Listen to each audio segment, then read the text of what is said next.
आज की वीडियो में हम चक्रवृद्धि ब्याज की गणना करना सीखेंगे और मिश्र धन भी निकालना सीखेंगे। इसके लिए हम एक प्रश्न ले लेते हैं।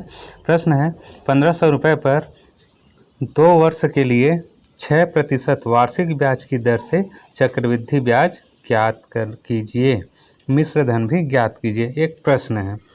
तो सबसे पहले हम इसमें ब्याज की गणना करते हैं, जिसमें मूलधन दिया हुआ है 1500 रुपये। इसको मैं लिखते जाता हूँ। मूलधन, जो राशि लिया जाता है या दिया जाता है वही मूलधन होता है। ये 1500 रुपये दिया हुआ है। अब आगे देखिए, पर 2 वर्ष के लिए समय दिया है यहाँ पे 2 वर्ष। ये 2 वर्ष जो चीज़ दिया उसको लिख लेते हैं। उसके बाद दिया हुआ है दर 6% वार्षिक ब्याज की दर से। दर ये दिया हुआ है 6%।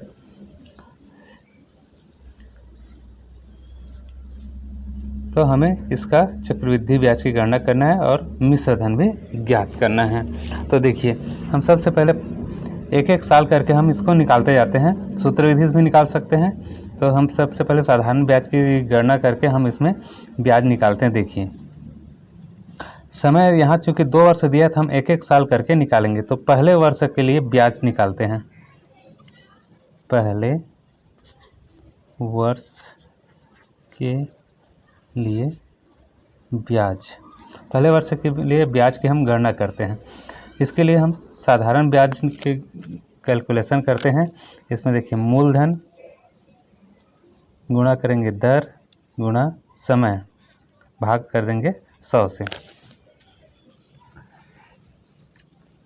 देखिए, यहाँ से हम रखते जाते हैं। मूलधन 1500, दर 6% दिया हुआ है। देखिए, समय हम केवल पहले एक एक साल करके निकालेंगे। 2 साल का है, 1 साल का निकालते हैं पहले। तो ठीक है, ये 1 साल का हो गया। अब उसका नीचे में ये 100 से इसको भाग कर देना है। तो यहाँ से हम इसको भाग करते हैं। देखिए, ये 100 से भाग करेंगे, हट गया। 15 का 6 से गुणा करेंगे तो ये आ जाएगा 90 रुपये। तो पहले वर्ष का ब्याज हमारे पास आ गया 90 रुपये। तो प्रथम वर्ष के अंत में मिश्र धन हमारे पास हो जाएगा। मिश्र धन, मूलधन और ब्याज दोनों को जोड़ देंगे तो मिश्र धन निकल जाएगा। मूलधन और ब्याज इसको जोड़ देंगे तो मिश्र धन निकल जाता है। मूलधन था 1500 रुपये और ब्याज अभी निकाल दिए हैं ये 90 रुपये। तो ये यहाँ पे हो जाएगा ये 1590 रुपये। ये प्रथम वर्ष के अंत में मिश्र धन हो जाएगा। मूलधन और ब्याज दोनों को जोड़ दिए तो ये मिश्र धन बन गया।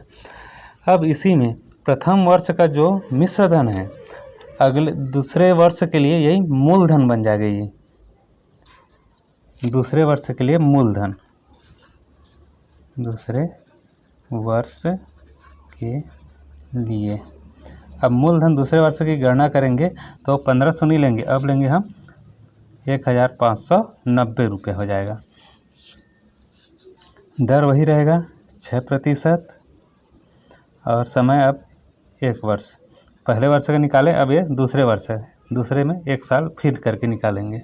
तो दूसरे वर्ष का ब्याज, दूसरे वर्ष का ब्याज, दूसरे वर्ष की ब्याज की गणना फिर कर लेते हैं। मूलधन गुणा दर गुणा समय बटा भाग हो जाएगा 100। यहाँ पे हम मान रखते हैं मूलधन। अब यहाँ पे 1500 न रख करके रखेंगे 1590। दूसरे वर्ष का मूलधन अब यहाँ पे 1590 हो गया। दर 6 रहेगा, समय 1 साल, भाग करेंगे इसको 100 से। हम यहाँ पे 1590 को 6 से गुणा कर देते हैं तो ये आ जाएगा 9540। उसका भाग करेंगे 100 से। तो 100 से भाग करेंगे तो यहाँ पे दो अंक के बाद यहाँ पे दशमलव लगा देंगे तो यहाँ पे आ जाएगा 95.40 रुपये। ये दूसरे वर्ष का ब्याज हो गया। अब हम चक्रवृद्धि ब्याज की गणना पहले करते हैं। चक्रवृद्धि ब्याज की गणना करते हैं। चक्रवृद्धि ब्याज, चक्रवृद्धि ब्याज होगा पहले वर्ष का ब्याज और दूसरे वर्ष का ब्याज, दोनों को जोड़ देंगे तो जो ब्याज आएगा वही चक्रवृद्धि ब्याज यहाँ पे हो जाएगा।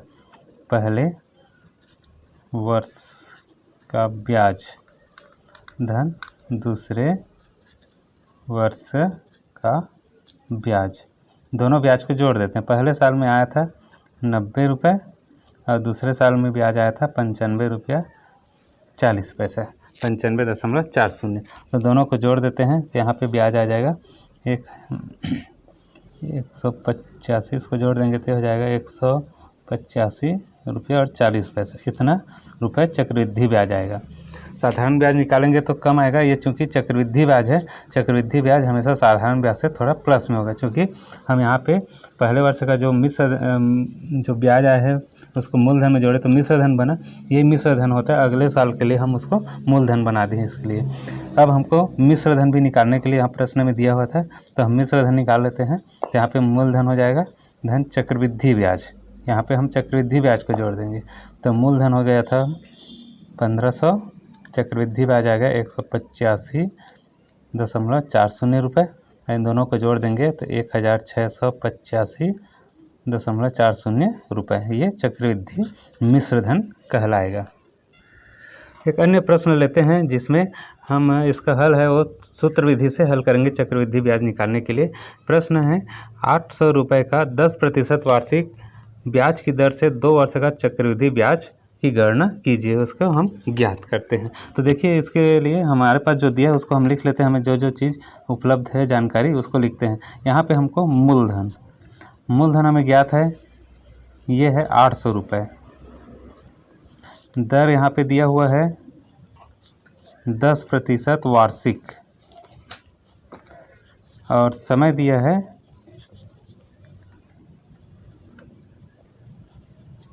यह 2 वर्ष।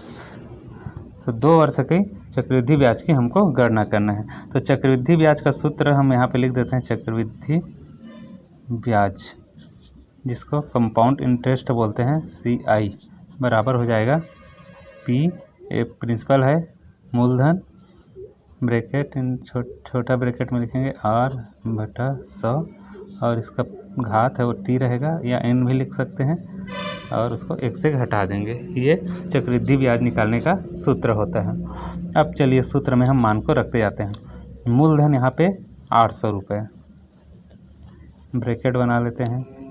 एक धन, दर 10% बटा 100, और इसका समय 2 वर्ष ऋण 1, इस तरह से। अब देखिए यहाँ पे ये हो जाएगा 800 ब्रैकेट में छोटा ब्रैकेट 1 धन, इसको हम भाग करेंगे 10 और 10 से कम 10 और 10 बार में, तो 1/10 और पूरे का वर्ग लिख सकते हैं ऋण 1, इस तरह से। अब देखिए ये हो जाएगा 800, इसका LCM आ जाएगा 10 धन 1 पूरे का वर्ग ऋण 1, इस तरह से। अब यहाँ से ये 800 10 में 1 जोड़ेंगे तो हो जाएगा 11/10 वर्ग ऋण 1। अब इसका हम वर्ग कर देते हैं। 800 11 और 11, इसका हम और बार बार नहीं लिखेंगे, सीधा इसका गुणा करते हैं, मल्टीप्लाई करते हैं। तो 11 और 11 का गुणा कर देंगे तो ये हो जाएगा 121। 10 और 10 इसका गुणा करेंगे तो हो जाएगा 100। वर्ग माने 2 बार गुणा करना है, 11 को 2 बार गुणा करेंगे, 11 गुणित 11 121, 10 गुणा 10 करेंगे तो 100, हो जाएगा ऋण 1, इस तरह से। अब देखिए हो जाएगा 800, फिर 100 और यहाँ पे 1 का LCM निकालेंगे तो हो जाएगा 100, ये हो जाएगा 121 और 100 ऊपर में गुणा हो जाएगा इस तरह से। तो यहाँ से हम इसको घटा देंगे, 121 में 100 को घटाएंगे तो बचेगा हमारे पास केवल 21, और नीचे में ये 100, नीचे में ये 100 बच गया।